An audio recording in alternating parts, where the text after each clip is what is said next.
want to welcome everybody to Temple New Action Community. I am Baba Amin Imamu Ojuwo. Here at the Temple, we are Interfaith Spiritual Center, where our only religion is Black people coming together. So you can be a Christian and come to Temple, you can be a Muslim and come to Temple, practice yoga and come to Temple. If you're in that group, if you're an athlete, you believe that the Creator, that the Divine has ordained that we learn to come to look past our differences and come together based on what we have in common, the Temple New Act Community is the place for you. Great to see all your beautiful faces here today. We have even more people watching live via YouTube, you know. But I appreciate you coming out on a very warm day, which I thought it was over. Y'all know this is Texas, you know what I'm saying? So yeah, so give yourselves a black hand for coming out. More of the family goes again, but just the people in my house come to Temple is family. So we ain't worried about numbers no more. We got a whole audience. It's 75, 49. You know, don't add Meadow Lane, man. You know, yeah, Yolanda, we right here in the neighborhood. We could pack Temple, you know, just by ourselves. So, but I'm sure we'll have other people roll in. But I thought it's 2 o'clock. We need to go ahead and get started. Take care of our business. So we have other things to do today. We have a blessing way ceremony today, which is us celebrating and opening the way for Mama Mawusi and Baba Mantu's latest addition, the next warrior, to come into this round. You know, we have babies. I don't know if y'all noticed that. We have babies. And a couple of them don't stop. We just still having babies, and you know the elders having babies in this business. You know what I'm saying? Yeah, you know. So we made our contribution. So yeah, we good. You know what I'm saying? We said that 2 babies ago. Yeah, but we good. You know, but it's been a beautiful year. This will be let's see if you count Black Cloud now, Karu, of course we had Zuzu this year, Leela this year, you know, and so this will be our 5th baby in the village just this year, y'all. Yeah, I think that deserves some applause right there. Oh yeah, minus the top and had a child, that's 6.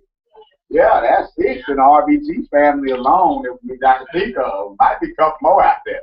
You know, but that's 6 that's been reported. That's 6 that's been reported. You know what I'm saying? It's been reported. You know, so that's cool. That means the village is growing, the nation is growing. You could never have too many actors. Understand that our culture is a weapon, but our DNA is a weapon too. All right. So that's a revolutionary act. Also bringing. Who?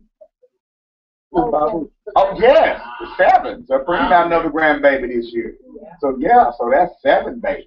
That we can have. So look at Fred over there like, wow, don't remind me. Yeah, Paw, Pete Paw over there. Granddaddy first. Granddaddy. Yeah. So you know we got Granddaddy first over there, you know, and so the village is growing. That's always a beautiful thing, you know. We don't look at birth as a tragedy. We don't say, oh, we bring them into an evil world. No, we bring them into an African world. We live in a nation around our children. So we ain't worried about a thing when our babies come in. They gonna be all right. Ashe? That's what I'm talking about. So why don't we get started as we always do? And that's about giving honor, paying homage to our ancestors, who we invite to be with us and to guide us from their plane of awareness, so we can be about the things that we are about and say the things that we are about to say.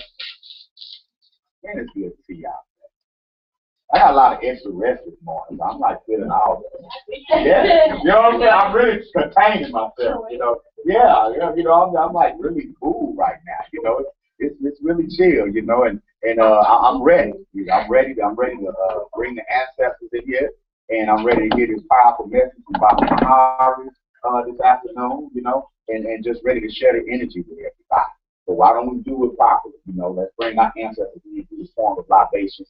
For those who don't know, libations are ancient African ceremony where we pour water into the ground or water into our plants symbolizing just like the water causes our plants to grow, our ancestors poured knowledge, wisdom, and understanding in us that cause us to grow.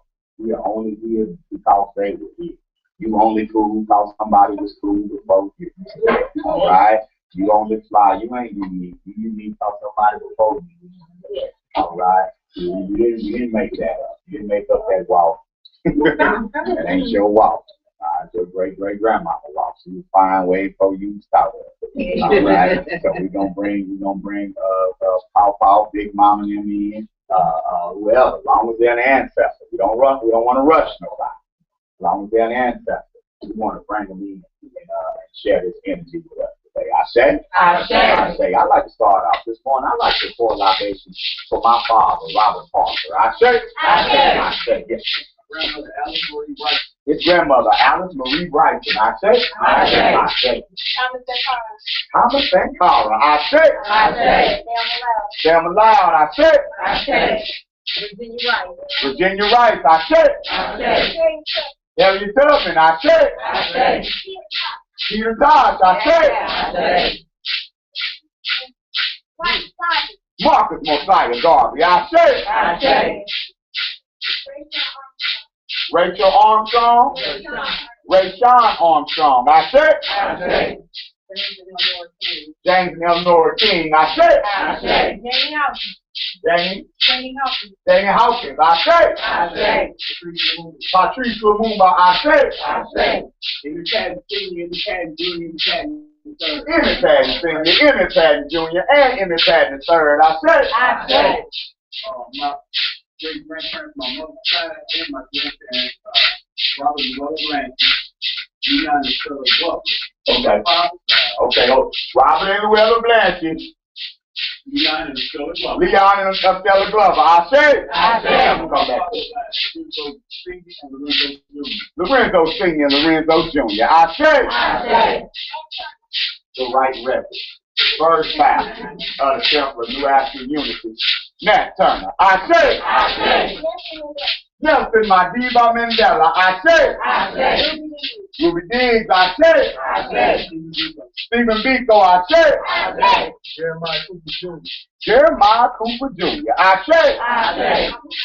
Minister Malcolm X, also known as Elijah Manika Sabaz. I say. The most honorable Elijah Muhammad. I say. Yeah, Bante Why. I say. Trayvon Martin. I say. Oscar Grant. I say. Etta Hawkins. I say. Noble Drew Ali. I say. Curtis Mayfield. The Minister of Music. Curtis Mayfield. I say. Jordan Davis. I say. Eric Gardner. I say. Grandmother Olivia Goins and Willie Ann Ward. Olivia Goins and Willie Ann Ward. I say. Booker T. Watson. I say. My cousin's father, Reverend Jimmy Knuckles. Reverend Jimmy Knuckles. I say. It's like somebody you want to hide. Yeah. Michael. Mike say. I say. My auntie Billy McNeil. I say. Dr. Charlie Abdul Muhammad. I say. His friend Quentin Money John. I say. Dr. Jaka Musa Barrett Sango. I say. Dr. Amos Wilson. I say. M. Hotel. I say. Bob Marley. I say. Super Holly Selassie up on the job. I say. King Mansa Musa. I say. James Baldwin. I say. Ola Morris. I say. Frederick Douglass. I say. Langston Hughes. I say.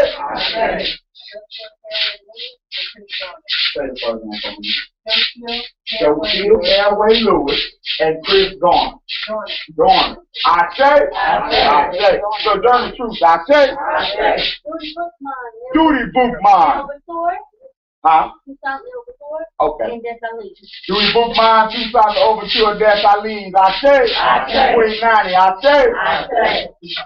Tupac Amaru Shakur. I say. Joe Sampson. I say. Emperor Wardrobe. I say. Ozzie Davis and Rudy D. I say. Francois McIndow. I say. Richard Pryor. I say. King Kojo. I say.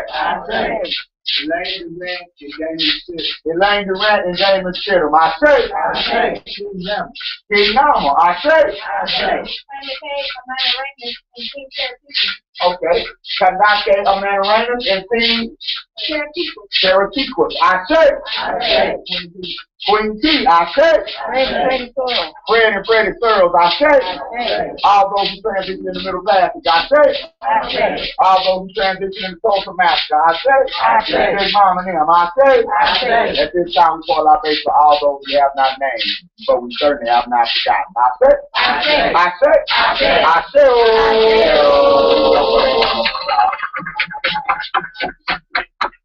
I'll keep you compensated for that.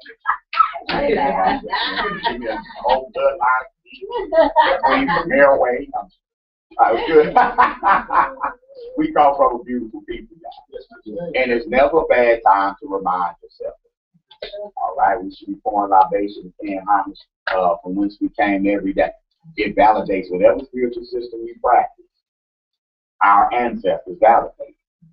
It validates the principles. It validates those values, those core values, and whatever spiritual system you practice. If you're looking for miracles, you don't really have to open the Bible. You can, but really, our story is full of miracles. Our story as a people is full of miracles, full of things happening that defy the laws of time and space. Yeah. Full of things happening that ain't supposed to happen. That's your story. Full of things happening where you say, man, the divine had to intervene in order for that to be possible. Like the divine had to intervene for Malcolm to be possible. Right? If you're looking for miracles, if you're looking for the blind being able to see, the dumb being able to speak, and the deaf being able to hear, just look at our story. Our story is scripture. Harriet Tubman's life is scripture. Yeah. Absolutely it's scripture. Mansa Musa's life is scripture. It's not a storybook. It's a holy book. And if you look up the definition of any holy book, it's just a spiritual walk of a particular people. Like if you read the Bible ain't about everybody. We're the Chinese section. The Bible ain't about everybody. The Bible ain't the story of everybody. I'm not dissing nobody, it's just not.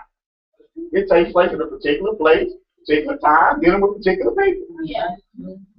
The Quran ain't about everybody. It takes place in a particular place, a particular time, dealing with a particular people. Am I lying? No. So a scripture, a holy book, is just a spiritual journey of a particular people. Yeah. It's time to write our holy book. Because this has been one heck of a spiritual journey. Yeah. Harriet needs a chapter. Yeah. Nat Turner, that would be my favorite chapter. But that's a chapter in the holy book. That's how we have to view our story, our spiritual walk with the Creator. All these beautiful faiths and religious systems that have come up out of us through this journey. That's all a part of it too. They're all different branches on the same tree. We weren't supposed to be a nation of Islam. What's the people up from slavery from doing, talking about some black man and God and coming up with stuff like it? Wasn't supposed to be a nation of God and earth. A Moorish science temple. You weren't supposed to be that. You're supposed to be slaves forever. So whether you believe it or not, you got to admire the resolve that it takes to develop. It wasn't supposed to be a Garvey movement. 7 million black folk weren't supposed to know they was connected to Africa. It wasn't built into the curriculum. That's a miracle. So we have to look at it like that. This ain't no Black History Month. It ain't the black stuff. This is your spiritual walk with the Creator. We need to embrace it. Ashe? Ashe. All right. In your preferred position of prayer, please, as we say that. Creator, we come before you humbly and appreciative of this time and space and to be on the plains of awareness. thank you for the doors being open and the way being made for us to gravitate together, for us to pull in and harness all the harvest of that positive energy and of the liberating power and love that we've been putting out. Let us be able to harvest that. I thank you that we are here on one accord, and that our ancestors are here, and that they will lift us up, and they will constantly remind us where we've been so that we know where we're going. I thank you that the love and the power that is in this room shall emanate out of this place, so that it be filled this whole place, this whole city, this whole state, and even further out, so that we will continue to draw in our people, take those chains off the minds of our people, raise up a powerful women so that our nation can raise up a powerful people. Let our hearts always be on you, God, on us, God, and goddesses, and on the spirit in this earth and this place. In the name of all those great God and divine we pray. Amen.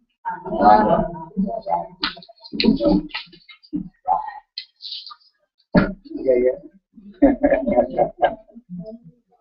Well, we're blessed community. We are blessed community. Our community is full of power. Our community is full of beautiful people. That's why he says that.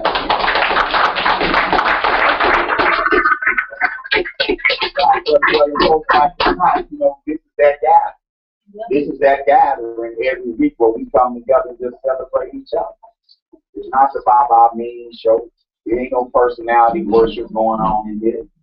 Our community is full of power. That's why we share the roster from day one at the Temple of New Africa. And we always will, because there's too much power in our community to suppress. We have to build this unity. It's something that needs to be worked on, cultivated, grown. You can't slip. You can't look away from it. You can't assume that it's there. Because lurking deep inside each one of us is not just a sliver, it's a crack of dust. And every now and then, it's like right now we're treating crackatosis. We haven't cured it. So every now and then you have an outbreak. You know what I'm saying? Like every now and then, you know what I'm saying, you might have a flare-up of crackatosis. We're all susceptible to it. It may be how you treated your sister just in that particular moment. It may be a negative thought that you've had about yourself. You might be very black with everybody else, but you might have to be a cracker in the middle. I'm just saying. So we require constant treatment. All of us require constant treatment because we still live in the world where the virus is airborne. You see what I'm saying? So a lot of us are walking out into the world, and we still got to go into corporate America. You still got, you know what I'm saying? You're going to some of these restaurants, some of these places, and the crackatosis virus is airborne. So constant treatment is required, and that's what Temple is. All right? That's what Temple represents, and that's what us coming together, because we are the cure. But if we're going to be that cure for one another, we have to learn how to forgive. That's why at least once every month we dedicate a Sunday just to forgive. And this is going to eventually become our most packed Sunday, because my goal is to convince every organization, every church, every mob that we all need forgiveness. We all need to forgive one another. I say, because we can't come together and talk about that. Because we might be out on the battlefield getting mad at each other. Right? We might be like, man, didn't nobody had an event, didn't nobody show up. We did this over here. They was all about Black Power. Why they wasn't over here with this? We say that. I've been at this for a lot of years. A lot of years. And I've been through the phase where I tried to be everywhere so wouldn't nobody be mad. But I'm over that. Because now I understand, because we got a family. Like if Bob Possum moved there, Bob, I mean that. Okay. If Baba Robert L. Bader's there, then I'm there. You know, if I'm there, Baba there. If I'm there, Cosmo there. If I'm there, Akila there. You understand what I'm saying? If I'm there, Baba Mahari there. So Baba Mahari, you stay at home chill. I'll go to that event. Right? If you see a temple member, you see all the temples. You know, we can't be everywhere. But it can be frustrating because we want our community to listen to it, and come out and move it. It just don't happen like that. But we got to stay the course. And we can't get mad at each other along the way. You see what I'm saying? Because we still organize the field. So we have to have that forgiveness in our hearts for ourselves and then branch that out to our experience. I say, now that being said, I'm going to bring up, of course, a jewel in our community, one of our esteemed elders, someone I look up to, and I've learned so much from this brother over the years. I look at him and it reminds me just how special Funky Town is to me. Yeah. You know, there's some beautiful people that come up out of this city for whatever reason. You know, and he's definitely one of them. Please show some black power love to Baba Mahari.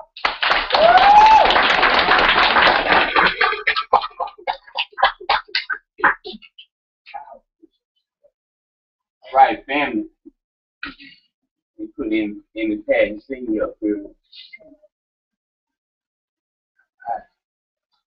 How y'all feel? Feeling good, brother.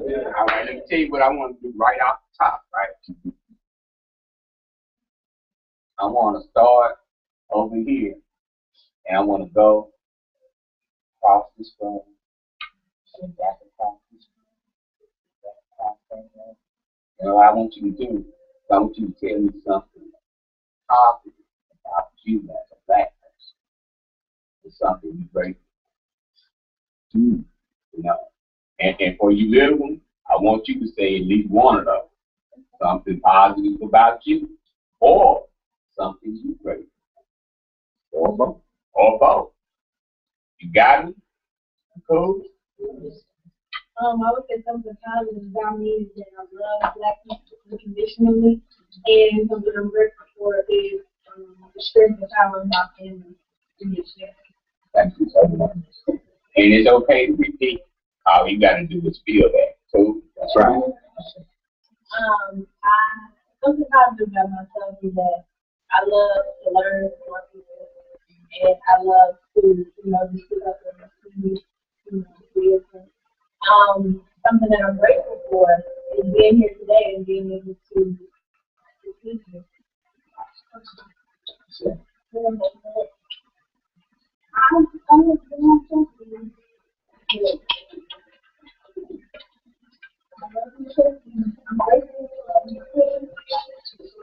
Thank you. All right now.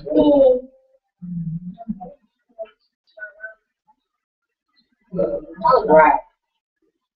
What I love about myself is that I'm a one of a kind. And what I'm grateful for is the same. What I love about myself is that I am incapable of staying mad. And I am grateful for forgiveness.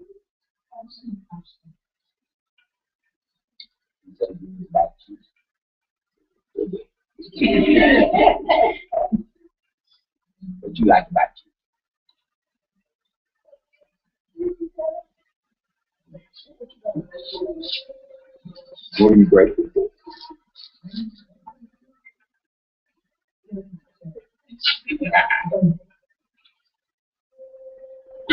She said she's grateful for a cookie. Grateful for a cookie.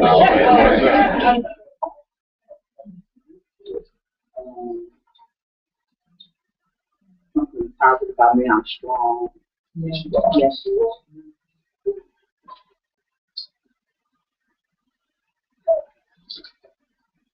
I'm good.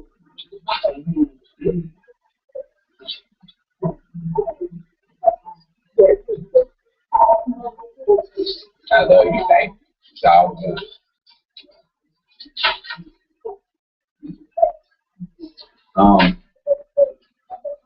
What I like about me, I'm an excellent student. And I'm grateful for my children. What I like about me is I love small, beautiful sisters that got their head on straight. And what I'm so grateful for, I'm grateful for this day, this time, and me being here. Thank you so much. Right? What I like about myself is having courage. Just getting to see courage in God and being able to stand in it and be able to fight. And what I'm grateful for is having the courage to come and join the community and to be great and to be in by being. Thank you so much. Awesome. About myself, I would say resilience. No matter what, I don't get the end of it. I'm quit. And what I'm really thankful for is to have lived long enough to be in a community and a family like what we have here. We got people. I'm confident to become the I'm sure. What I like about me, I'm saying, my friends, and my leaders, no matter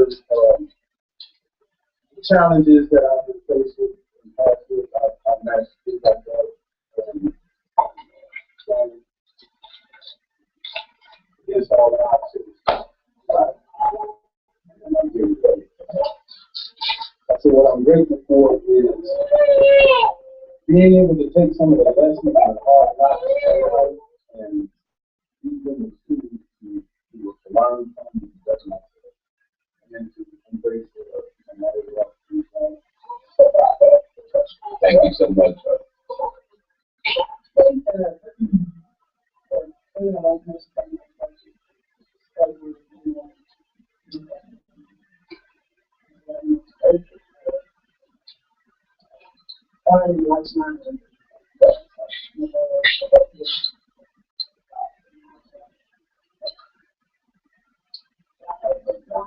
That I have a job to learn, but not only learning what to live, but I learned to learn and everything. But I'm most thankful for is finding everything about it. What I love about myself is my sensitivity. Like I can get one is that I can't. And I'm grateful for.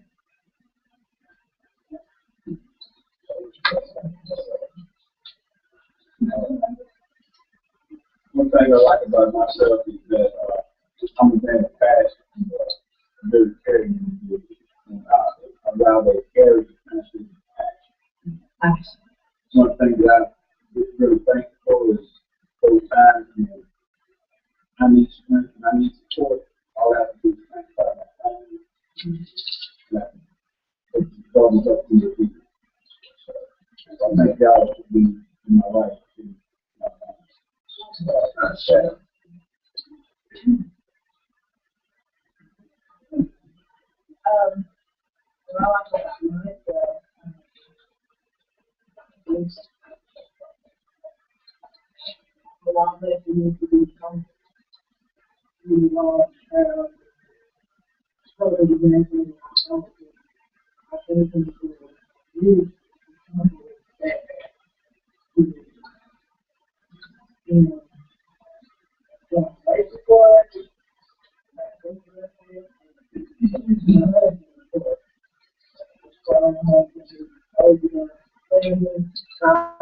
family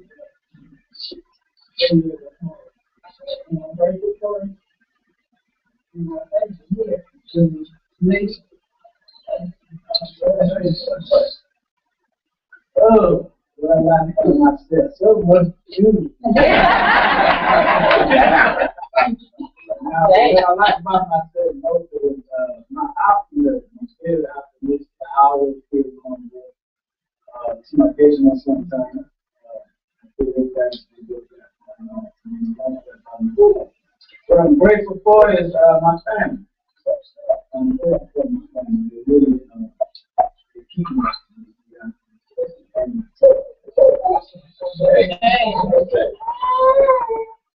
Well, I'm going to say what I like about me is the fact that when I was created, I'm most perfect way to be whatever I'm going to be. And I know without a shadow of a doubt that it's easy for me to believe it. And what I'm grateful for is the fact that not only that I know so many of you also know the same thing within yourself. And it's still to know that I'm not here alone. So thank you so much. One thing I like about myself is that I feel like there's nothing I can't do. Like I watch a couple YouTube videos, probably the surgery.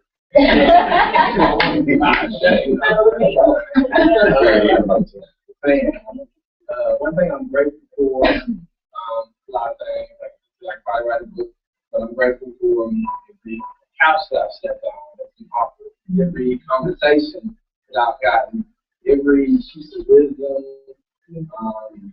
just all those things, all of my experiences, my grandmother, what she gave, all of them. Okay. One thing I like about myself is that I have a question and representing something okay. One thing I like about myself is that even though I know stuff be hard, really hard, that I can put in my head and do something that I'm out there. We all try. I just sometimes feel like I'm never let me do it. I'm going to push myself to my feelings. Okay.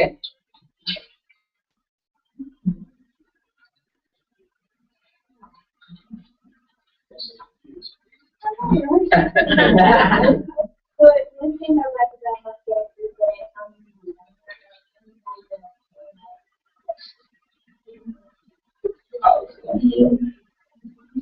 I'm grateful to be around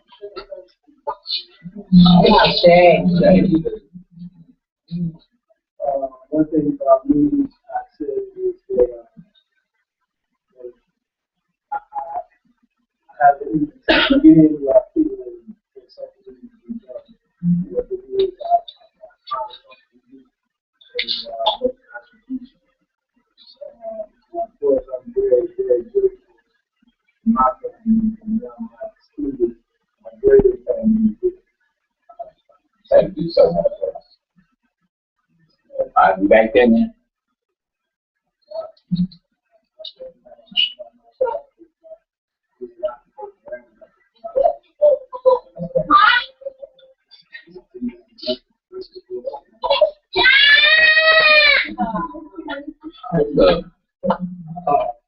One thing I like about me is who's not using that rap title, see who they are, and love that. I'm grateful for my family.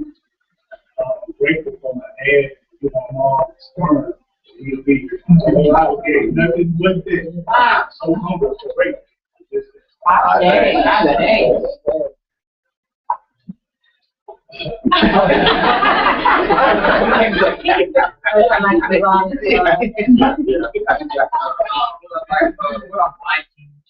About myself, I'm able to be in a year that have some sense of pride.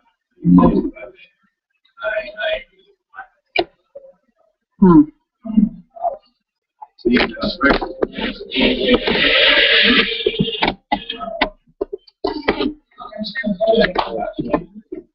right, brothers, I ain't forgot about y'all. I know y'all on duty, but I want to know.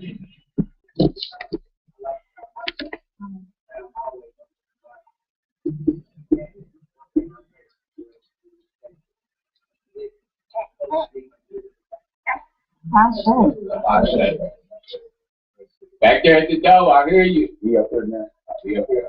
Thinking about myself, just I guess you could say, strong things, creativity, my faith, just like to make everything. Yeah, great. My family.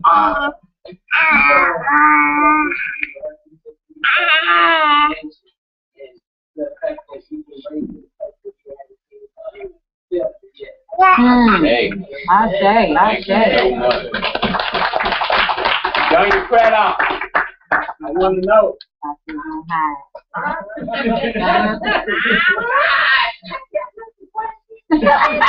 want to know something positive about you, something you like about yourself, and I want to know something you grateful for. Oh, I don't know what I don't like about myself. Come on. I can just tell me one. Okay. What I like about myself is the ability to operate in all the different environments and facets that are actually people operating. So, still be who I am. What I am grateful for is my ancestors, my grandparents. If my grandfather didn't still was in us, the chef made out of a car, he taught that, and we see where we would be, where we are today. And he taught that in his household, don't bring a wife with you, just taught all of that. And that's probably why I have a authority today, because I believe in integration. And both sides of my family did not believe in that. And they believe in what takes them. That's why I have a really positive. All right, thank you so much. Something I like about myself is the fact that I'm open. I'm open. I'm open to grow. You know, I want to learn. I want to transcend whatever current level of self-knowledge that I have. I'm open to transcend that and grow. And I love that about myself today. Something I'm grateful for is our family, man. Yeah. Our family is tremendous. And I'm so grateful for that. And us as a people. I love to begin our sessions that we have like this because I believe that my higher power is most present when we're all here together. Because I believe that what I bring is significant. What you bring is significant. What you bring is significant. And when we have all that together, then we have power, you know. And so I like for our discussions whenever I'm here to be like this. I really would like us to have a complete circle going so we can all just look at each other through this one. So that we could, you know, so that the creator could really be in dialogue with itself, with herself, with itself, right? But I believe that we're doing that this way as well. Ashe? Today I want to talk about gratitude. I want to talk about something most significant that we as a movement easily discard and forget, and that is rest. Right? Proper rest. You are without question God. Know this, right? But your sojourn here is inside a vehicle that requires certain things. Do you understand? And for you to be fully effective, you have to take care of it. You have to. And one of the most significant processes in that is proper rest. And we get so busy because our movement is so urgent, and it is. I know, it is. But if you're not rested, then what you're bringing to that is not you. You see what I'm saying? And it's not all you that you can bring. And that can be a detriment. That can set you back. And so proper rest is very important. So I want to talk about that. And I want to talk about forgiveness for sure, right, as always. And I definitely want to talk about the evolutionary process for us, right, and the self-knowledge, right? Because evolution is an involution.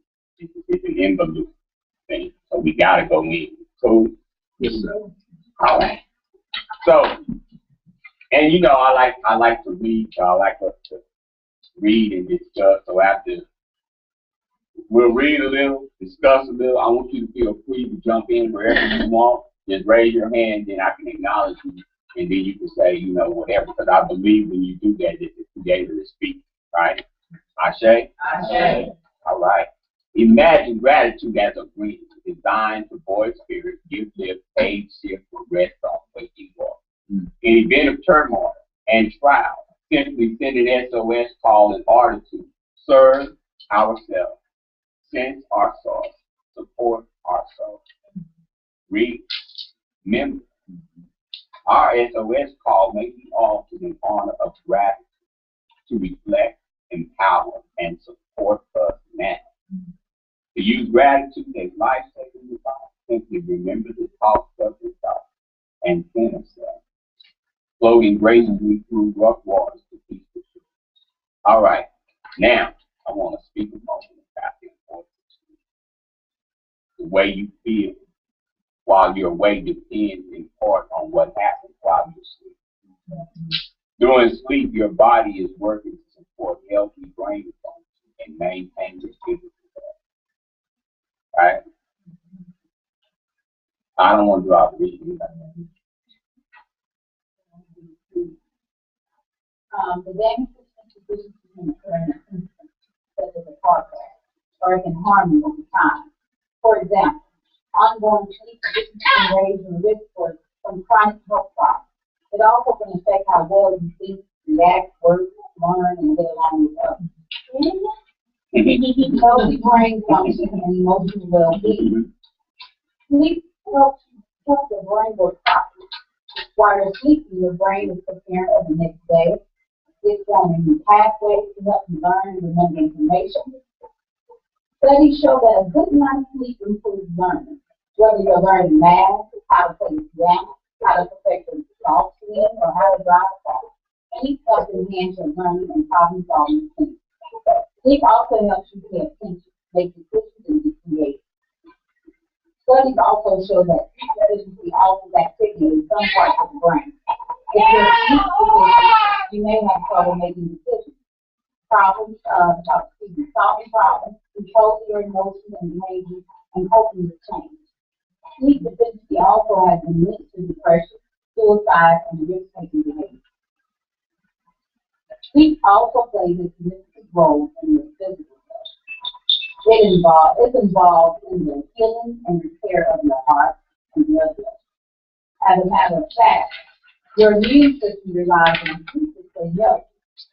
This system defends your body against foreign or harmful substances.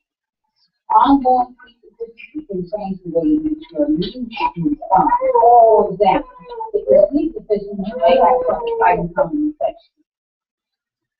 Daytime performance and safety. Getting enough quality sleep at the right time helps you function well throughout the day. People who are sleep deficient are less productive at work and in school. They take longer to finish tasks, have a slow reaction time, and make more mistakes. After several nights of losing sleep, even a loss of just 1 to 2 hours per night, your ability to function suffers as you haven't slept at all for a day or two. Lack of sleep also may lead to microsleep. Microsleep refers to brief moments of sleep that occur when you're normally awake. You can control microsleep, and you might not be aware of it. For example, have you ever driven somewhere and then not remember part of the trip? If so, you may have experienced microsleep.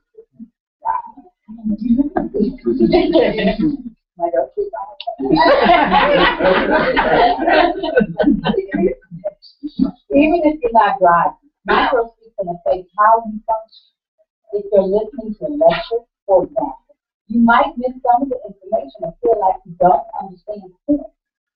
In reality, though, you may have slept through part of the lecture and not been aware of it. Some people aren't aware of the risk of sleep deficiency. In fact, they may not even realize that they're asleep or that they're sleep deficient. Even with limited or poor quality sleep, they may still sleep that day and function well. Some experts now consider 7 to 8 hours of sleep even more crucial than the food and exercise components of our lifestyle. All right. What do you think about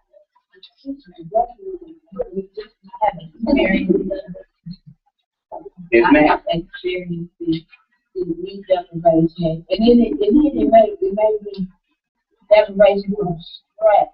I mean, like sleep deprivation from stress. Stress plays a part of it. Oh, yeah. Yeah, I could say definitely. I've been sleep driving, sleep on the wood. You know what I'm saying? Like, I read this, but I just didn't remember what it was talking about. Yeah.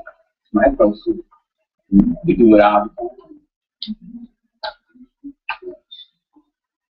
What do y'all think? When you think about the rest aspect of your process here,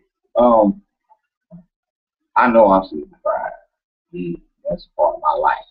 Part of my life for a long time. There's movement, there's music, but like after a while, like I didn't want enough sleep. Right? You know, I don't want 6 hours. I don't want 7 hours of sleep. Right? You know what I'm saying? I feel like I done missed everything. Right?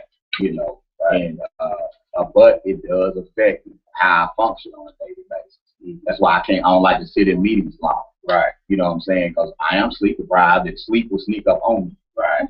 If we sitting still and talking and all, and it can be something important. Sleep will sneak up on me. Right? And I'll blink off on. Right? It just take over. Yeah, it takes over. You know what I'm saying? And so you know, it's a vulnerability that I don't like to see. You know, but then at the same time, it's hard. Getting proper sleep is easier said than done for some of us. Yes, it is. Yeah, ain't no doubt about it. Yeah.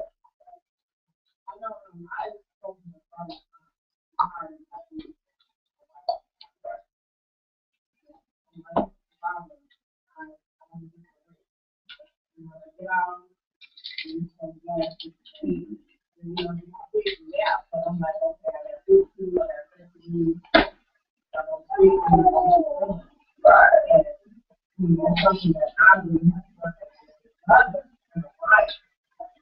I set myself on schedule, and if I'm off like an hour or two on the schedule, it's like I'm behind. And I'm really not allowing myself to stop, just stay meditating. You want to sleep, I'm thinking, okay, this is what I need to do. Because I told my life, I got to do this tomorrow, I got to do this. And it does affect you because you have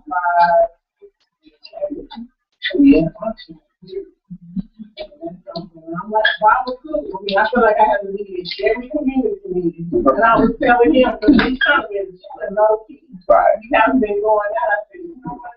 We need to get back out into the community, but we're going to do something new. Taking time out. I feel like, you know, this is something. We out there working and doing this and doing that. And see, that's the reason why what Barbara said earlier in the beginning about, you know, not being able to be at all these different things. We have to trust each other to represent us. Yeah. You know what I mean? And if you're there, I'm there. You know, and I have to trust in that and be able to, you know what, when you call to see what, you know what I mean? You know, and then you do the same, you know what I'm saying? We have to be able to do that because the proper rest is very significant for our structure. It is very significant. We have people right now, believe it or not, that are no longer here with us in this space and time because they weren't resting.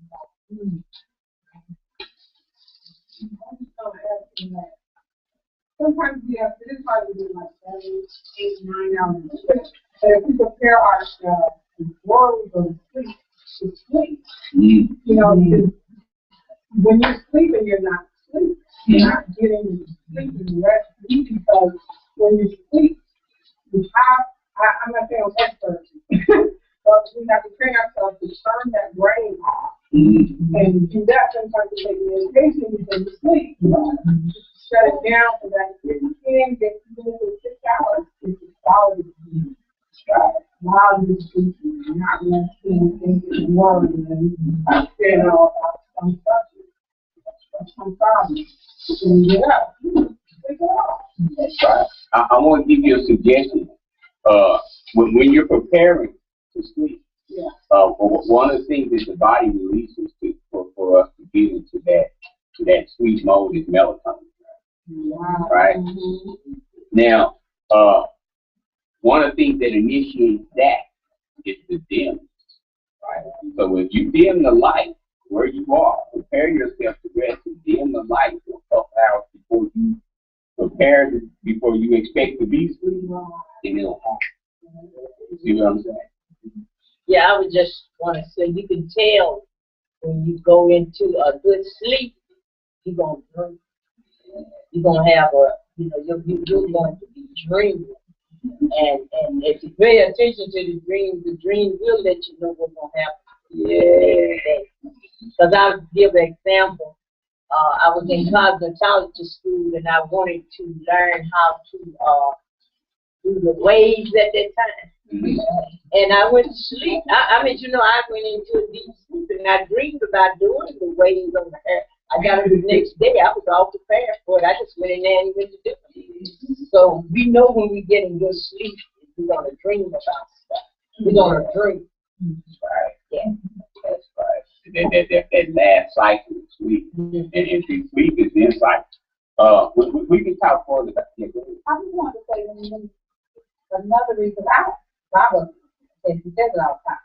I get plenty of rest, but I think that is not restful sleep. And I guess that's what it's saying, because when I lay down, I don't prepare. We don't have lights off. We have a TV in the room. We got 2 babies, and in the bed, and then I just got 10 million things still going on in my mind. When I sleep, I probably dream about those things. I probably dream about what I'm going to do the next day. You're absolutely right. It's very important to really get great sleep in order to get the proper sleep.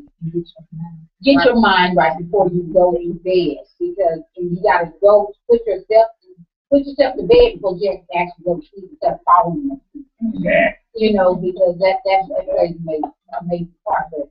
Yeah, I think it's just a testament that's very important to do that, because I can tell when I'm sleeping.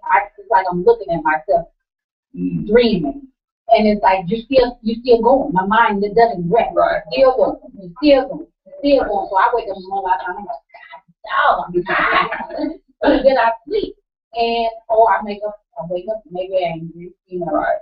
And that's not, and I don't want to do that, or just wake up feeling overwhelmed. And I'm like, what's the rest of you from going to sleep? If this is the way I'm going to wake up, I might as well take it. And that gratitude aspect is such an important part of that. I know for me it has been in my life, because every morning the first thing I'm doing when I get up is meditation on gratitude.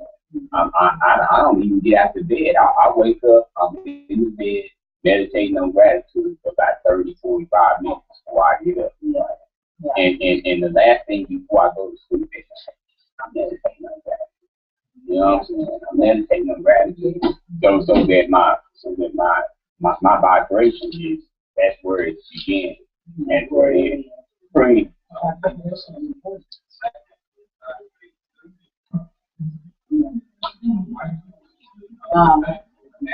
Yeah. Yeah. Right. Yep. I heard.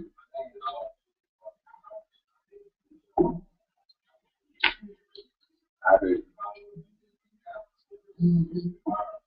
I heard. I heard. I said.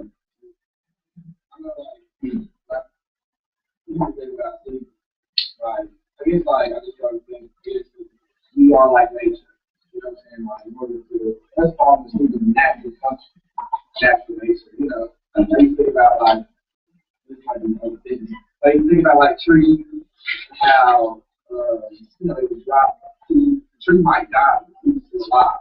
It's sort of on like under the snow, right? Covered. You know, it's wherever it is on the ground somewhere. Right. It's like that time of, I guess, dormancy is necessary for it to kind of open up again and grow new. Yeah. It's like by keeping the new and putting them to sleep, by, you know, going through that process, you need like kind of giving a new person. We're older in time, so we're a new person if we go through the proper stage of transition. Very significant. I'm getting one more comment and then we're gonna read on and then come into more. Yeah, I'm gonna just one thing is being conscious of the eating cycle. A lot of people are taking too much sugar anyway. Right. Chicken is taking either chocolate or right. I can definitely. Yeah. Very much so.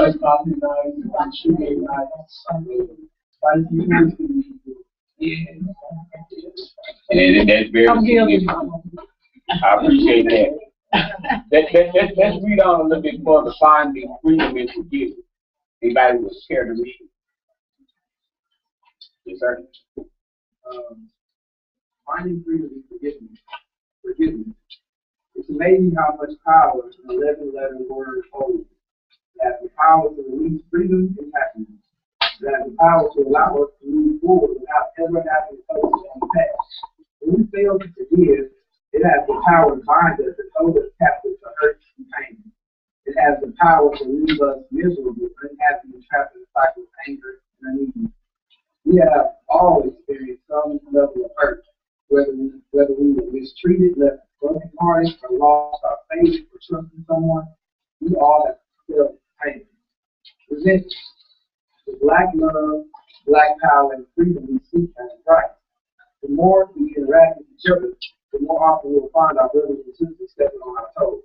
These are resentments often born. However, resentments, justified or not, are dangerous to our unity and ongoing success. The longer we harbor resentments, the more bitter they become, even before the end. We must find the capacity to let go of our resentments, the capacity to forgive. How do we move past it? How do we stop reliving the same scenario, the same hurt, the same grief over and over again? How do we truly let go? We cannot change the past, we cannot change people. With this in mind, it is important to remember what forgiveness is really about. Forgiveness is not about erasing the past. The past can never be erased. It isn't simply forgetting what has happened. Sometimes it's beneficial to remember the pain so we don't have to endure again. It is not about making someone else see their faults or expecting more forgiveness to change their behavior. Forgiveness, instead, is about keeping the power to accept the situation for what it is or was, letting go, moving past anger and pain, and moving to a better, healthier place. The attitude of The attitude of forgiveness is a little easier to develop when we remember that we are all doing the very best we can. And someday we too will need forgiveness. To reach the place of forgiveness, the following is necessary. We need to look at our role in the situation, have some empathy, remember you have the power and you are in control of yourself. We have to make a commitment to move on, and let go of the past, miss your brother just the way. All right, hold on for a second. Okay, what do you think about that?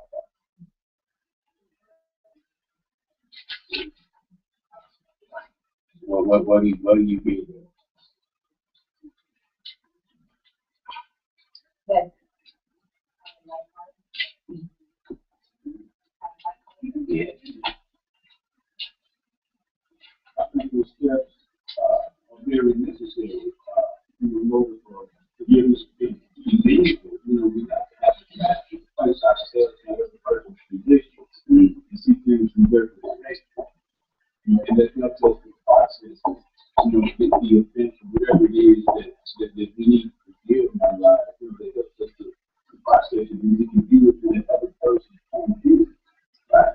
And then when we follow the rest of the steps, that's what facilitates forgiveness to lead and to have to take as well as our relationship versus the new I think more so we have that for me I'm reading and I'm getting and what I've been learning, working with you and others. But is that forgiveness has a lot more to do with that, with yourself rather than that person. That it starts with you. So if you can get to dealing with you, how you feel, well, you forget about what they did, and it won't even matter. A lot of times, even the small things that you have to forgive for, it deals with, okay, why does it bother me? Why do I need to even worry about, forgiving me? Why do I need to forgive? What is it in me that's causing it? So I'm learning that, and I think that when you let go and deal with who you are, and those little things that make you tick and why they make you tick, or the little things that require, make you feel like, oh, this person has done an off towards me or has done something, then you have less chance of even have to worry about somebody affecting you. It won't even affect you. You won't need to forgive. Even with myself, I need to figure out why is this bothering me so much where I feel like, so I'm like, okay, well, I need to forgive myself. Why do I need to forgive myself? What has happened? So it's starting with me, so I don't even have to worry about the other person. And I had to really deal with it, and I had to get over that because it always has to be with the other person for me. And now I'm dealing with me. So I think it takes off it takes away from the attention from the other person. Right where your power truly is. Because the first thing that requires it, we need to look at our role in the situation. And the reason why that's so significant is because, Malcolm X, one of our great master teachers, right, once said, in order to put the gun down, you have to pick it up, right? Right? And that was about more than what people attribute to a surface fire. It was about the fact that if you don't have possession of something, you can't do anything with it. It had to do with that, right? And the forgiveness aspect is very important for us to take possession of our feelings. We gotta own it. You see what I'm saying? And if you don't own it, you can't do anything with it. And a lot of times the stuff that we are unable to let go of has everything to do with the fact that we don't own it. Because somebody else is being held responsible. And I'm not saying that they're not absolutely completely wrong for whatever they did. That might be absolutely true. But that's irrelevant in the fact in the case of you letting go. You see what I'm saying? Because if they have all the responsibility, then they have all the time. Do you understand what I'm saying? And the only way you can let go of it is to pick it up.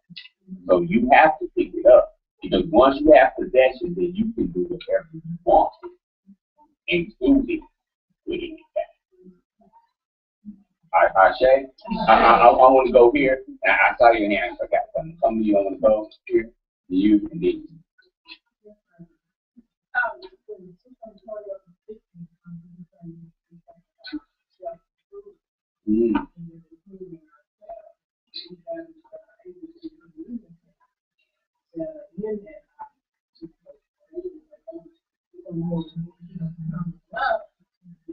our message on to improving your thinking, your thoughts, and the way you communicate with that person. Yeah. Just come out totally different. Yeah. way. Yeah. So that person is like, you know, you gave the dialogue and forgive and work through whatever it is. You know, whatever the situation. You're hitting on that aspect of discontinuing the practice of insanity. Right? I'm with you.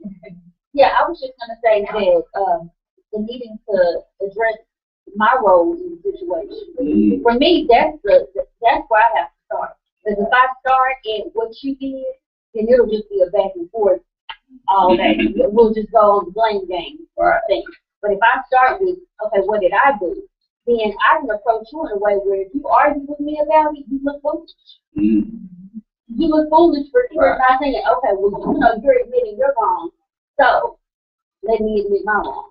You look foolish for not even being able to do it. And also with the forgiveness thing, if I can admit my wrong, then I forgive you. Regardless of whether that person admitted their wrong or not, because I wiped the slate clean for myself. Right. I don't need you to acknowledge it in order for me to admit it. But when I haven't done this, when I can't acknowledge myself first, it just left my whole day. Right. Yeah. Because how you feel, and see, I'm telling you something else that's very significant here, and that's how we feel, right? Because what you think, you create, right? What you feel, you attract, right? Because that affects your vibration, right? So what you feel is going to affect what you're attracting to you. Right? Yeah. I'm going to go here and then I'll come. I was reading about the descent, and I just experienced this, I went to someone that's at home.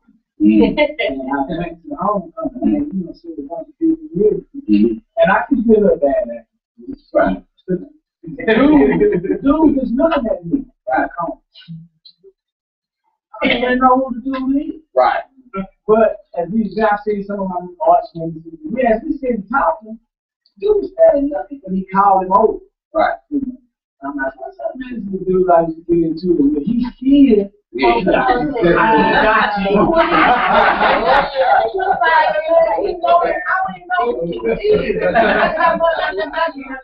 But he can hold it on to 25 years. Hold up. Rewind. He can hold it on to the fitness for 25 years. He had every time he see me, he say that he's I didn't know. I just want to share. Thank you so much for sharing that, Bob. Because I want to say something about what you just shared, right?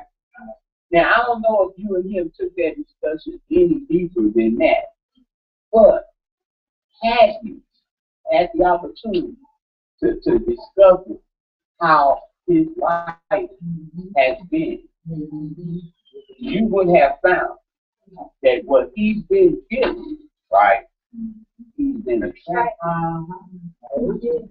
Do you understand what I'm saying? And his bitterness has grown because he's constantly attracted this resentment. Do you see what I'm saying? Let me go here and then I'll come here. Yeah, sometimes I want to say about forgiveness. Sometimes we don't play a role in the situation because I go back to my childhood. I resented my father and mother for some things that they did. And there was somebody that resented me for what my mother and father did. And when I got into, and started to get in readings and things done, this came out that it was a spirit. I mean, I know we thinking that here up on this earth, everything, but I had to go back and forgive my mother, my father, and turn that other, but it was my stepfather, I had to turn, well, I was using his name, which he was mad when he passed on. But he came back and bothered me. When I turned that loose and started forgiving everybody, he all of that went away from me, and I could feel it when it went away. And you know, people look at me and think, when I say that, not that. a lot of people look at me when I tell them that you know, we carry and you know, we carry things over, and you understand we got to go and forgive the places that we don't have road in. Yeah. We got to go way back and start forgiving our ancestors. We got to pass on, because if not, we still gonna struggle. They're there, but we're not paying it down a lot. That is very much true. So you're talking about that transcendence. And also here in here. I would like to kind of touch on a particular moment, because I think that if you take a moment and sometimes in your actions, in your thoughts, the moment is patience. A lot of times, if you practice a little patience with what you actually do, in your action, what you actually do, and then even to what you actually say, you will cut down on that resentment.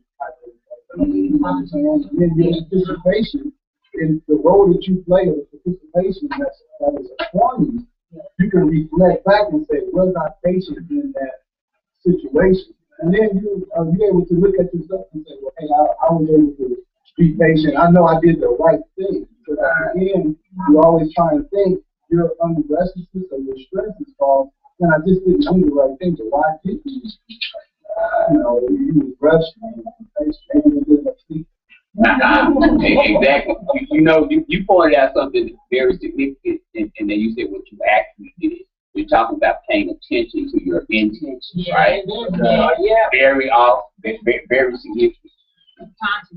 Being conscious at all times, and that helps with patience. When you're conscious, you're patient. What I was driving on is your psychology creates your video, and the fact that we don't realize that our indigestion, sometimes it's hereditary, but sometimes our indigestion of a life situation causes indigestion in our microcosm, our microcosm, our macro, our indigestion, our macro world affects our micro world. And so we have to really be very conscious of how we are digesting life. And if we're aware, then we'll be able to give it, digest it little by little and be patient with it and deal with it, and not take on the heavy resentment, not take on the heavy saltiness that this didn't happen the way I thought it should happen, or this person didn't act and react on how I felt it should be up. But we'll see what, like Mama Mahari said, what did I do? What was the situation? Break it down into small bites. That will help us to digest life. Thank you so much. Let's read on, and then we can talk a little bit more. Evolved people experience life as a celebration rather than a problem to be solved. Evolved people understand that there's a celebration going on throughout this great universe, and that a cosmic celebration can be localized within you when you realize that life is not a problem to be solved, but a magnificent mystery. When you function as this octave, you realize that in a state of God consciousness, problems are dissolved. Let me describe what I mean by that. When you walk into a dark room, you don't beat the darkness out with a stick. You turn on the light and realize that the darkness is within you. It was only an absence of light. This is what happens when we dissolve a problem. A problem is like the darkness when we switch on the light of awareness. When we see that the problem didn't really exist, it was simply an absence of the light of understanding of discerning thought. When we expand into a deeper level of understanding, the paradigm shift occurs. It makes room for a new response to enter our awareness. What was earlier a problem is dissolved because we have applied ourselves with our inherent knowledge, our inner light, which knows only possibilities to be discovered and acted. Problems are human predictions, not a divine. When we are immersed in the depths of a problem, chick encased in the shell. As the chick evolves, the shell becomes a polluted and claustrophobic environment where its space, mobility, and temperature are challenged. God does not step up to the plate and solve this problem for the chick. The solution has already been placed in the seed of the chick existence. The chick takes its own way out when it has sufficiently evolved to maintain a life outside the chick. And so it is with us. All that we need to take our way out of any challenging predicament is already within us, awaiting activation by our taking self-responsibility. Our human problems are emblematic of areas where we are being called to grow, to take into a new paradigm. So, when we are in the midst of a challenge, we stop long enough to meditate and remind ourselves of our innate gifts of intelligence, wisdom, and peace. We contact that place within us. It also knows there are no problems, only human neurosis, which can be healed by spiritual discernment. So, hold on just a second. I want to read one more thing before we discuss on this.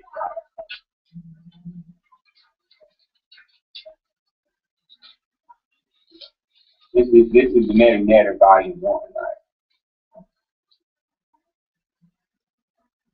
One of the most important teachings to come out of Kenya is that man must place the utmost importance in the quest of knowing himself. Although the spiritual traditions of most nations are in agreement that man is made in the likeness of God, i.e., that God and man share the same essential qualities of being, there is nothing in the experience of the person who has not evolved to give evidence to this. The evolved man directly experiences, knows his divinity in the same manner that we all experience our own legs. Yes. This is the problem. We cannot teach self-knowledge in this or any other book. We can only provide information regarding and the steps toward its realization. The great problem in life and the great impediment to self-knowledge is the general misperception that one is one by billion. What do you think? The problem is that we feel we are our bodies. Yeah. We believe that this which we keep presenting like that's just me. To the word. What? That's just me. I know I lost myself, but that's just me. That's just me. Problems are human predicament, not a divine. Yeah, I don't find it. He talks about Ron never talk. He talks about the self and the person. We talk to 114 and 115, volume 1, the next one. All right, so you hear what you do. We are not this person, as Ron checking explain, person we are one sound. The one sound within the verse. The verse is the universe. Which we are a part of the master mixed self. You know, one we are like the one soul self. We are actually all one soul. Yes. I agree. What is the hardest thing to get awesome to understand is what the self and who the self is. That's when you think of who's in the personality itself. Rather than the greater self. And we get results based. Yes. And when we're able to get to this understanding, right, then how that will affect our journey through forgiveness is instantaneous. Yeah. You see what I'm saying? Then we won't struggle with that barrier to our unity. You see what I'm saying? Shame.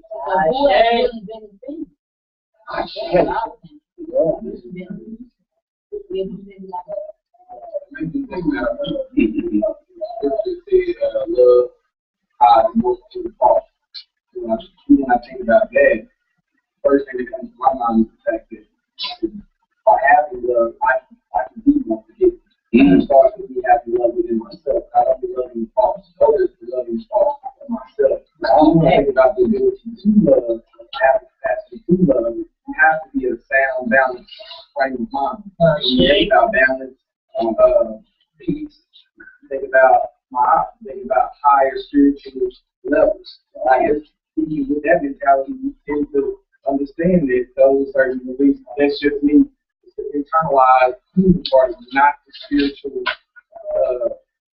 higher power of yourself. So it's a higher power thinking of yourself. It's hard for being in touch with that part is what allows you to love and Yeah. Hey. I was just thinking, when on behalf of those who are very emotional and they react on those emotions, they react on those feelings, they react on those things, those temperaments and those things just so quickly. I'm thinking that perhaps even just going, and a lot of times you don't know why you so quickly. You don't know why you react that way. But it's a DNA memory that it goes further back than what we know. And it's like it's an automatic thing because I'm going to protect myself against a lot of things. And this is the reason why, because it's just me. Not knowing why I'm saying, not knowing how more powerful that word is, saying it's just me. It's like you're taking on those feelings as it's just me. But what I'm thinking is, I'm talking about what I'm thinking is that our people are, that were enslaved here, not even, home, but that were enslaved here, they couldn't react on those feelings. They couldn't react on those emotions, those thoughts. So they internalized it, and it became their physical because they started wearing it and walking around with it. So when they transitioned, that spirit and that energy passed its way on down generation to generation. So now that we can act on those things freely, per se, that's where we are. And until we can get those, understand why we act that way, then we'll be able to stop saying that's just me. And we can react another way. You know what I'm saying? And that's so awesome because that's what Mama was just talking about when she was saying we got to forgive all the way back because it goes further back. I was just thinking that if we all really internalize the fact that there is no death forever, if we all really internalize that, then in some ways we understand that we're all intertwined with each other. In some places, we're intertwined with each other sometimes. Our energies have been intertwined in sometimes so intricately that we can't disconnect from each other. We can't disconnect from each other. We are the same because we're so intricately tied together. But see the problem. What happens is that for some of us we can't see that because we haven't awakened individuals. You see what I'm saying? And awakening is a continual process. It doesn't just happen this one time and then that's it. You awaken to one level of understanding, understanding, and then that continues. And what happens sometimes with us as a residual effect of our sojourn here, right? It is that we tend to reach a plateau and want to stay there, right? We want to stay there because it's so much more comfortable than where we came from. Right? Right? They're not even a plateau, it's just better than what we were. Right? So we want to stay there for a minute when the fact is that that ain't what we do. You see what I'm saying? That ain't what we do. I believe we have to understand as a community that our job is not to control people and where, but to provide information, maybe build an environment where you can facilitate it for yourself. But sometimes we get frustrated because we don't think someone is where we think they should be. Right. you're not in their soul to measure where they are right now. Yeah. You can only go by external factors that they choose to show you. You know, and a lot of movements get frustrated. You know, because we're looking at the response of the community. Then we get mad at the community. You know what I'm saying? Yeah, we do. But instead of just taking joy in the work. Yes. Like the work that I've been blessed to do, I do that for me. Right. That's a part of my awakening. Right. People waking up is just a residual effect. But Right. now I'm just watching you on your journey. Right. My journey. Right. I'm not taking Felicia nowhere. Right. Felicia taking Felicia somewhere. You know, but it may have been an energy that emanated from me or whatever Right. that helped Felicia see a door or whatever, but that's her door, not my door. You know, and when coming into that learning makes this work a lot easier. You know, because it's very difficult to teach and not pay attention to the student, like not judging based on what the students are doing. Right. You know what I'm saying? Right. But you know, you have to learn it as a farmer. Your job is just to water. You did not make the plants. See, talking about surrendering to the process and trusting in the process. Very often here, and then I want to read further. Okay, what I'm going to share is that as what we're all discussing, I think is as part of the process, we're recognizing our perception is what we think it is. As we grow from that, you know, we travel from I mean, it's the book that says embrace from greatest place to one level of awareness to the next. And the difference comes out in the receive from others help us to grow if we're able to perceive that interaction at the basis that facilitates our work. Yeah, I wanted to say, I have gotten, I guess I have elevated by my age, because when I was young, I used to, people say something to me, oh Lord, it would go in my head just like a broken record. But now, every time someone comes to me with something that disturbs me, I don't say anything anymore. I just walk away and say, God, help me to forgive. And when I do that, I can go back to that person, and it's as if nothing happened because I have forgiven. And that was a hard step for me to do, because I'm telling you, I used to be one, I'd be ready to slap him. But now, you know, just the other day, somebody came up to my face with some foolishness. I didn't say anything, I just looked there. Right. And I walked away and I said, you know, God, let me forgive. And the next day, that person had to come back to me and ask me to forgive me. You know, God, just like Bob said, that's what he said to me. Oh, that's just me. So, you know, I still didn't say anything. Because I don't went on and forgot about that. That's going on. So, it's a growth process on that. It is. It's so awesome. I think we forget that we forgot because we've had it before. We've forgotten the power that the self has over the person. We've forgotten how to distinguish the two. Right. Yes, we have. Yes, we have. All right, one more game. And then we're going to read on. All right, we'll read on and then we'll discuss some more, right? Nelson, my diva, Mandela, right? Our deepest fear is not that we are inactive. Our deepest fear is that we are powerful beyond measure. It is our light, not our darkness, that most frightens us. The discipline and discipline. The combination of love for something with the willingness to do what it takes to practice results in freedom. The gift of discipline is that it has the power to take you beyond the reasoning of temporary emotion to substance. The root of the word discipline means to discern, to perceive clearly. To be a disciple means to learn the discipline of being yourself, your true self.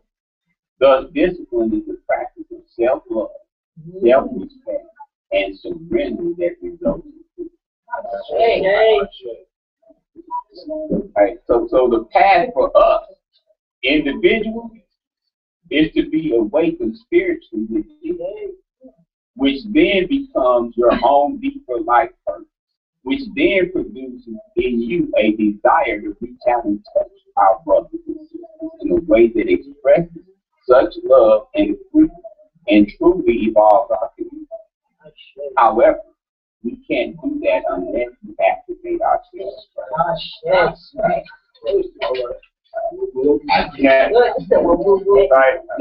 I want to share this with you because a lot of times we struggle with meditation, and we struggle with meditation because when we begin to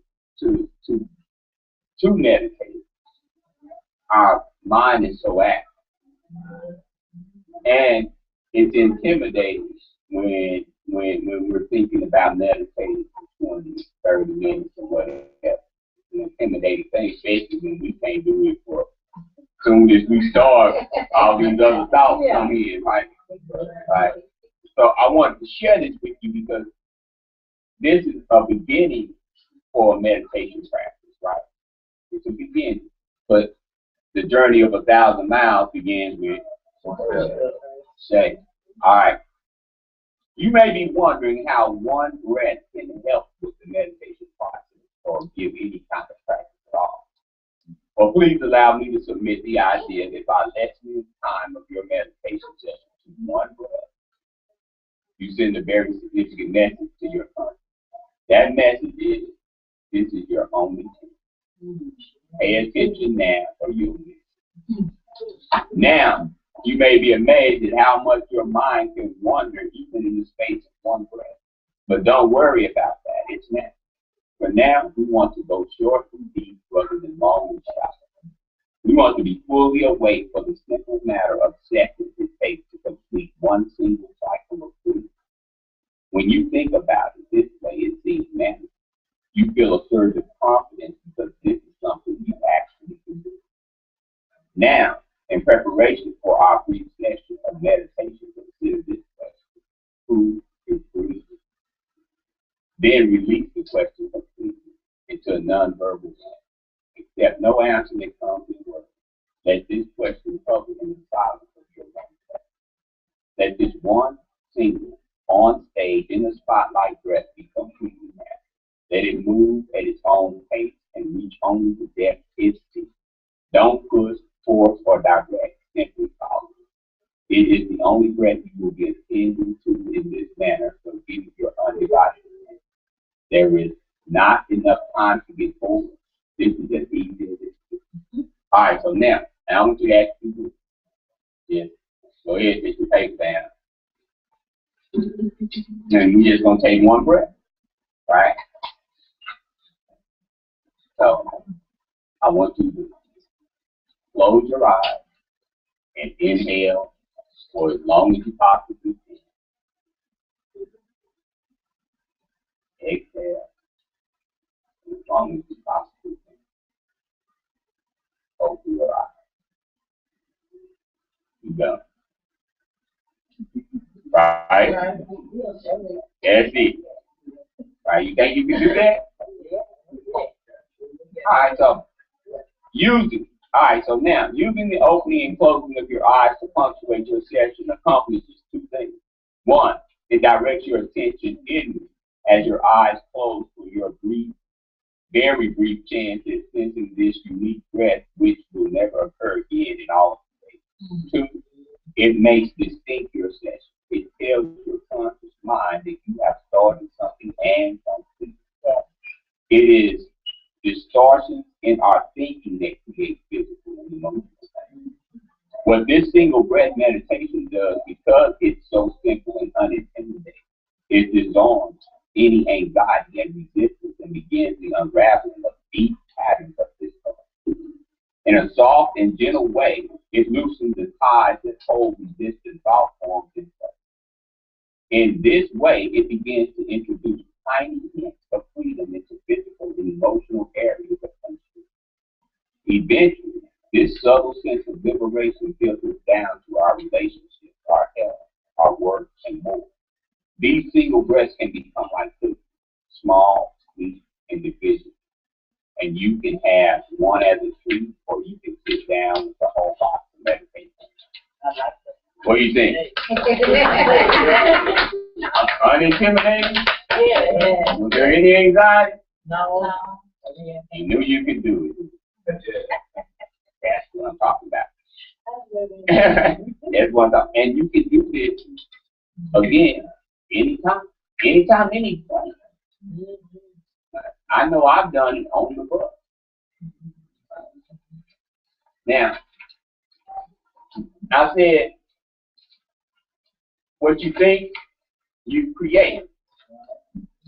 What you feel, you attract. What you imagine, you become. The reason why I wanted you to draw lines here, and draw lines to the mat, I want you to make a connection. If you don't have something to write with, use your finger. Right? I want your brain to make the connection. You see what I'm saying? Does that make sense? I got one more thing to share with you. Do you have anything for me before I share this? Absolutely. Do you think that the way a person breathes, like some people take short, shallow breaths, and some people naturally just breathe long, deep breaths. Do you think the way a person breathes tells you anything about a person? Like, doesn't mean you're holding on to something because your breath is so shallow. Doesn't mean that you're more willing to let things go because you're taking long, deep breaths. Do you think that it connects with you? Yeah, well, I definitely believe that it can, because, and I think that it can communicate to you a little bit about your self-awareness. For example, right, I want you to take your finger, right, and draw on your forehead capital Q. Yes, capital Q. Draw capital Q, right, on your forehead, right? You did it? Sunshine. All right. Now, that can tell you a little about your self-awareness. Some of us get this. We get to see like this, and we put the tail this way. And we put the tail this way because we're aware of just all we're thinking about is how we see it. But some of us get this. We just see that because we were aware of other people. See. You see what I'm saying? Yeah. Right? It makes sense. So when you look back now at which way you did, then it affects how you see what I'm saying? You're becoming more self-aware. And the breathing is the same way. Because our babies, right? When you watch how they're breathing, right? They're breathing. Right? But they haven't been conditioned. They getting it in. Right? They getting it all in. It's just the way it's supposed to happen, right? We're holding our half the time. We're not even properly oxygenated. You know what I'm saying? I'm just going to back and attest to that because a lot of times I've noticed that when I'm getting upset, if I'm like, for instance, I'm on the phone, and if I'm going in, maybe because it's phone company or something, and I have to stop to say, are you breathing? And I can tell I'm holding my breath. And so when I breathe, then I can get back to it. I don't get, I don't go in all the way. I come back. and so that does make it makes when you walking around. A lot of us walk around holding our breath, and that a lot of times that means we walk around with that chip on the shoulder. Yeah. And so when you're not letting that stuff out, and again I'm noticing all this that I'm doing because I remember doing that. So I'm learning that. That's deep. That makes a lot of sense. Yeah, our self-awareness is very significant, and we can become more self-aware. And these the single breath meditation, And I'm gonna hand out something else for you. I'm gonna read over it, but it's something I want you to do. It's like I want you to do, right? But it will also help us with this self-awareness. You know, from my experience in the healthcare field, I had out people procedures, and what I would teach them is that all too often adults engage in what is called shallow breathing. And that's where you take in oxygen, but you don't let out enough really that all the carbon dioxide outside your body. So you're slowly winning yourself over to toxic, poison. So it's good to take in that deep breath and then to release it. I've been also have a book of my own study the science of breath. And one of the exercises that we talked about is when you inhale deeply to the count of 6, hold it to the count of 3, and then release it to the count of 6. You know, in fact, you're getting a full breath in your lungs. You're holding it enough for it to oxygenate your body, and then you're releasing the oxygen.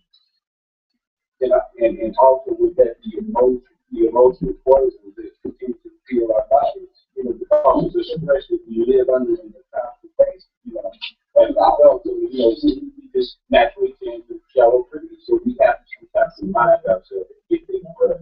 That's all. You know what, Bob? I would be so interested in thankful and grateful if you would bring that to us on one of these Sundays and just teach us in that improper breathing. That would be so awesome.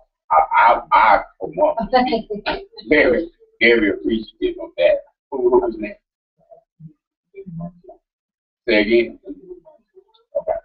Just real quick, there is some technical, there's some technical aspects. The way we start to breathe is incorrectly because we try to breathe with our chest. Yeah. In order to get that breath that he's talking about, the abdominal breath, yeah. then you bring it up into your lungs, and that's when the chest comes into play. We start to breathe, that's just part of this American culture. We start to breathe wrong, eat wrong, everything wrong. Yeah. So, you know, that's something to study. You know, just how the physiology of breathing. I think that's something that both of y'all have knowledge on it. Should definitely bring to us one. I mean, y'all should do that. I for one, would be open and very appreciative. Shallow breathing, shallow thinking. When we deep breathe, we connected more with the creator. Getting a lot of oxygen because when we go to yawning, we think we're asleep, but we don't have enough oxygen in the body when we start yawning. So when we sleep, that's awesome information. Back here and then to you. I have some information to share also. Part of it is called breathing. Breathing breath. When you take it in properly, you can feel it. Right. And it's right.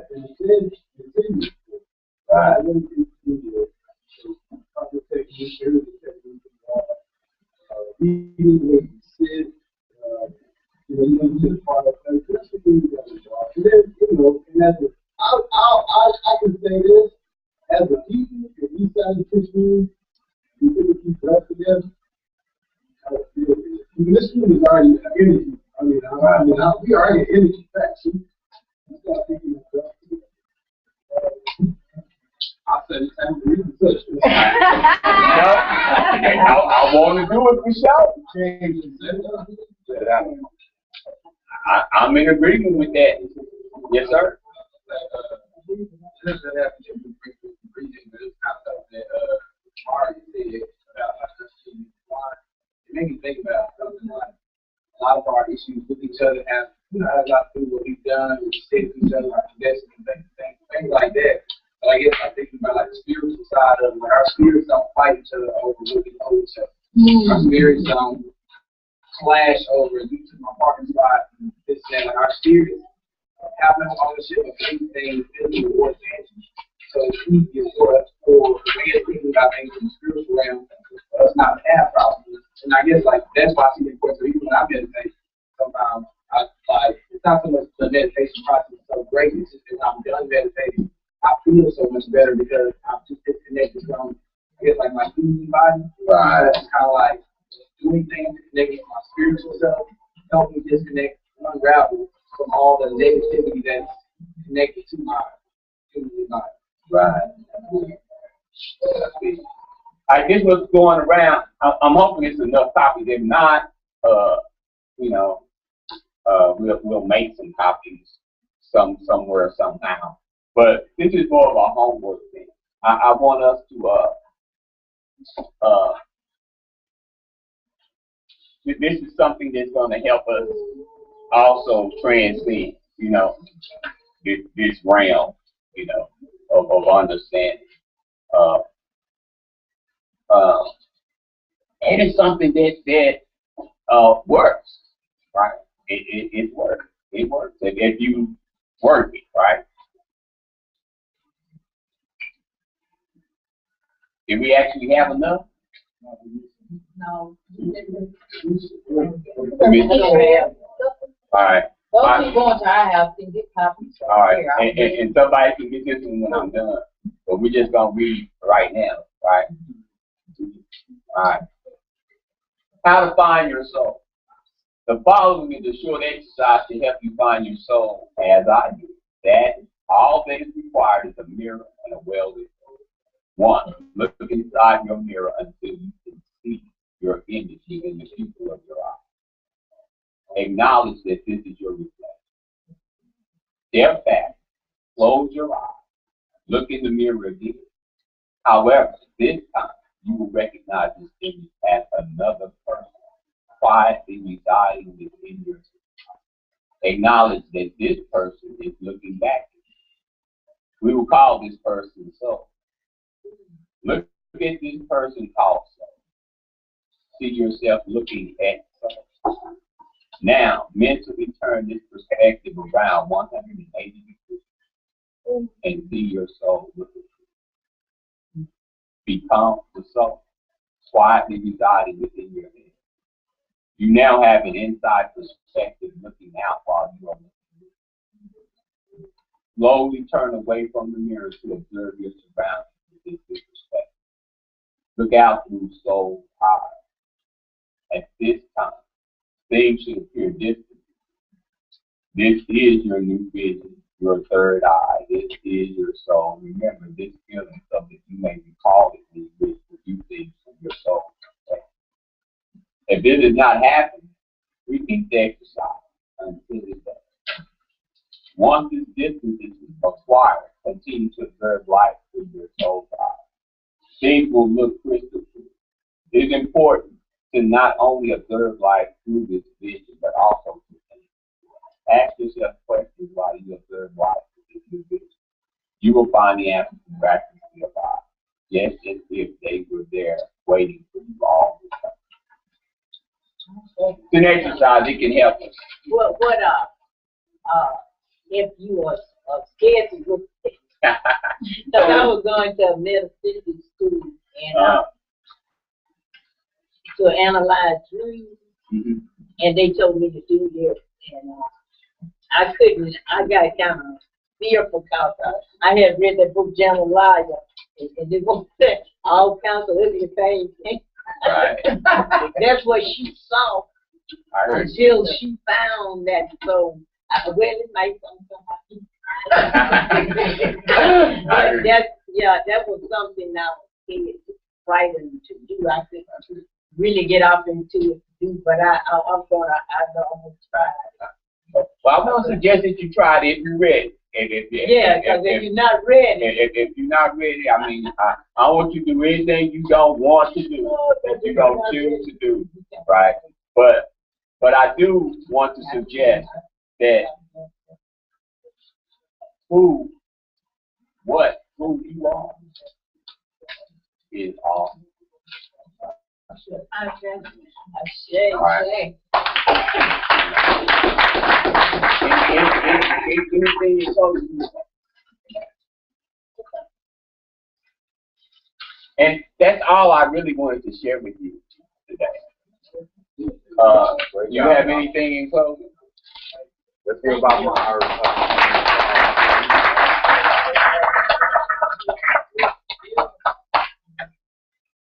Thank you so much.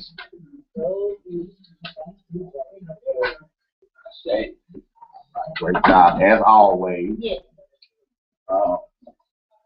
I love it because when Dr. Mahari comes in front of us, it reminds us that our journey through this consciousness, this black cloud, this RBG thing starts within. You know, like we can dress it up.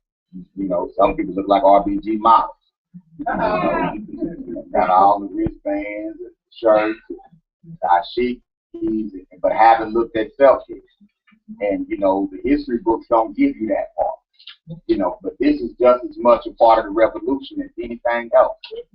Understanding that we need proper rest, understanding how we should treat one another, gaining control of our breathing, gaining control of our urges, all of this, developing discipline, all of this is a key in turning things around for ourselves as a community, as a global community.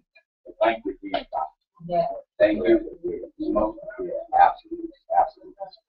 Announcements. What's going on? Yes. Sign up for Caravans of the Ancestors. You need to ride on the vans today. All right. So see me before you leave. You need a van. All right. See Queen tomorrow. Yes, you're jumping on the van and go to the caravan. All right. See her today. Today is the day that she has to get things finalized and official. You know what I'm saying? So see her. All right. Anything else? You don't want to miss the caravan.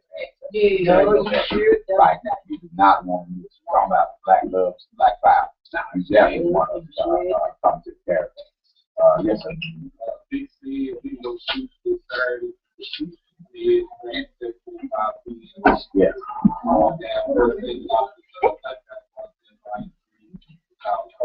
Yeah.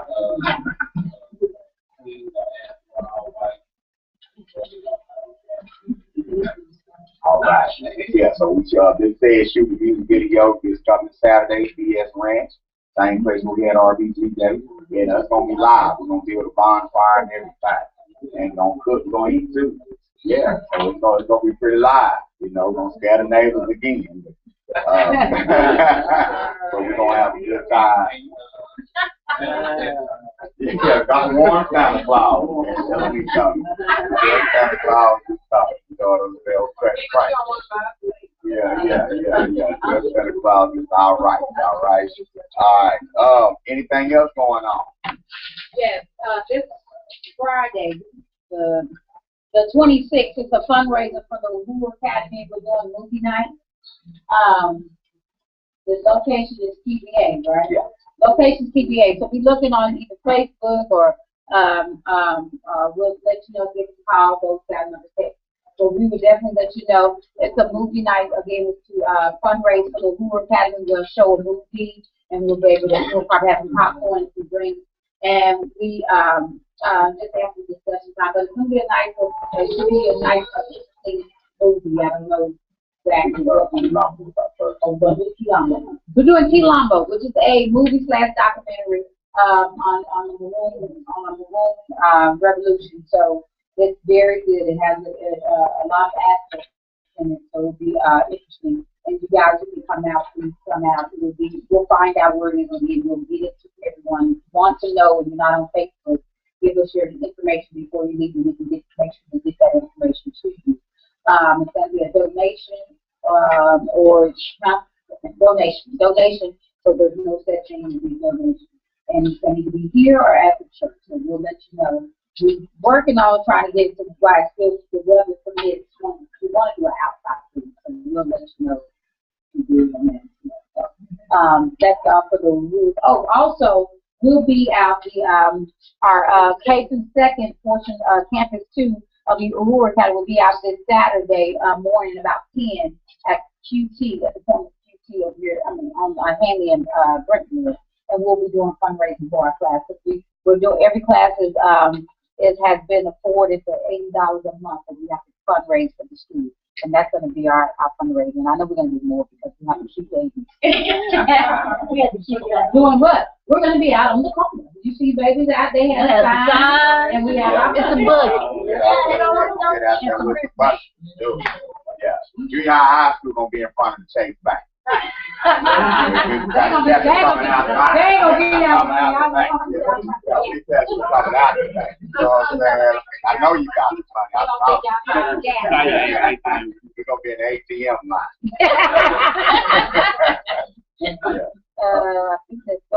All right. Tomorrow night I'll be speaking at the Act of Change in Dallas. Tomorrow night at 7, the Black Studies class, 12-week program they have. They asked me to come and facilitate tomorrow night's class, and we'll be talking about God concept. So that's going to be very good. You know, we got time tomorrow night. Come on out to the Act of Change in Dallas. It's going to be pretty good. Yes, sir. This is from the Treasury Department here. If you have a business, I think we kind of did like a small business directory maybe a year ago, but we want to kind of refresh that and update that because, like I said, we believe in patronizing Black businesses. So please see me after Temple so I can know what you do. I'm going to write it down, and so, like I said, when things come up, we can talk directly to you. So. Also, Uru Academy announcement, October 2nd. It was the opening, it's our open house for the school. So that includes not just parents, for those who just want to kind of, peruse and see how progress is going for the school, those who are our advocates for the school, those who donate monthly, whatever. You come out and you're welcome to see what it looks like. It's going to look like a house, but that's where it is right now. But we're going to have some, we're going to have some pictures of the work of the children. We're going to show, just probably some of the things, some videos that we've got coming out with this. We got our own little Black Power RBG, Mr. Rogers is going on, Brother Frank, the end off the chain. Man, we got so much going on. I'm so happy and so proud to be a part of it. So you guys come out there, you're welcome to come out October 2nd at 6:30 p.m. And you'll get the address if you want something. All right. Entrepreneurs. Oh, yes, sir. Yes.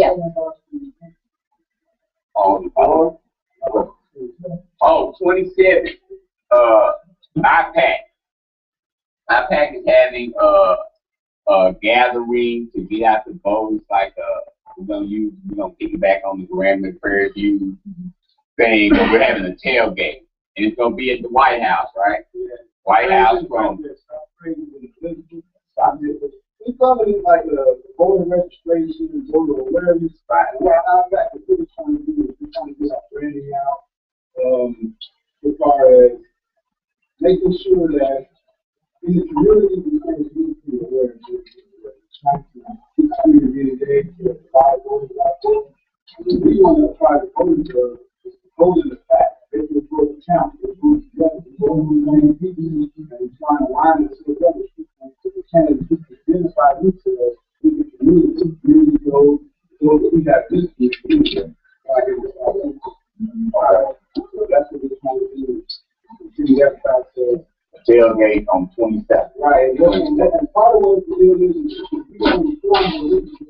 most people have already come through doc on Tuesday night and basically the interview in the Senate. So probably about mid-October, we're going to talk about that Saturday. We'll put out a report card. We'll show you our grades. I've seen a couple of else. Yeah, exactly. I've seen a couple of else. Right. And we want our people to know that. Yeah.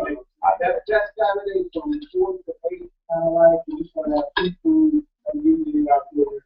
Then, have voter registration. Coming out. We'll probably be piggybacking off, but we'll have another walk. They have the morning of Mr. Pastors and the police department, whatever, next Saturday. They're going to walk, and we're probably going to. Some of the members of our class are going to go there. Y'all saying community action or community unity, come on over to my street. I impact is really trying to get his name in this list. Out there. 501, 504, 504. Here's our same way they got these parties, but we got the impact. How far? That's all. All right. Cool. Anybody else? Entrepreneurs, they support you if you don't advertise. Yes. Photography, videography, DJing. I'll be DJing for the IPEC this weekend. Yeah, tutoring. All right. So let me know. All right. Oh yeah, I cut hair too. I brought my clippers today. He ain't even here. That's why I'm gonna go to that. Distributor for Pitbull and E3. Pitbull right here at the top. So if you buy the Pitbull, you're supporting two black businesses. You're supporting the distributor and you're supporting the top. All right. All right. That'll work. That'll work. Anybody else? Okay, what you say? What we got today? I got me some cookies today.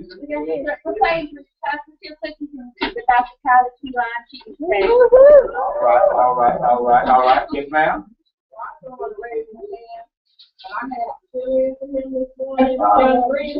Okay. Uh-oh. All right. Young Green. Okay.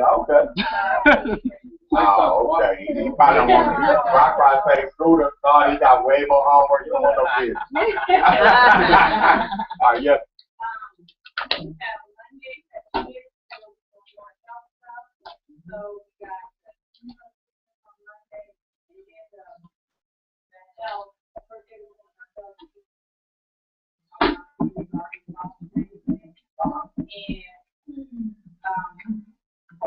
I didn't realize about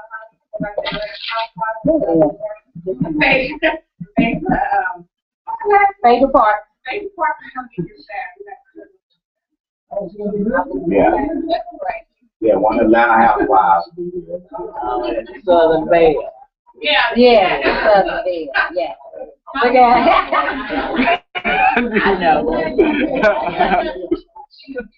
Some will be here, sneak fans, and some will be here to be giving us a list like, you know, so we'll see what happens. Anywhere it goes, it's gonna be fat. It sure is. The video shoot at 7:30, so you can work around Uh-oh. I know when it comes to the video shoot. I didn't get the other video.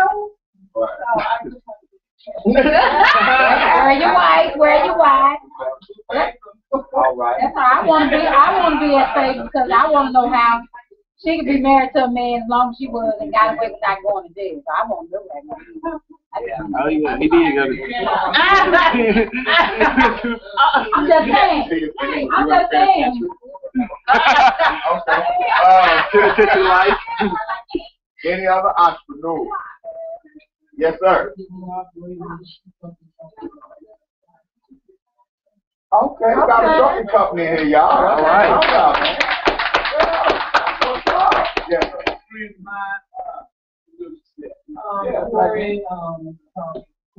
Corey. All right, man. Appreciate you coming, brother.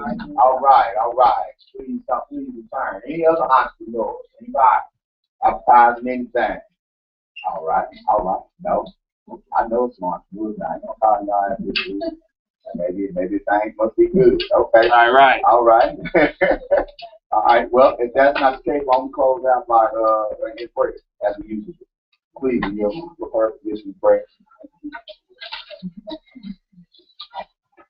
Creator, we thank you for this time. It was a wonderful meeting of the mind. Thank you for coming in and encompassing us. And thank you for the words that we free-flowing gave to each other.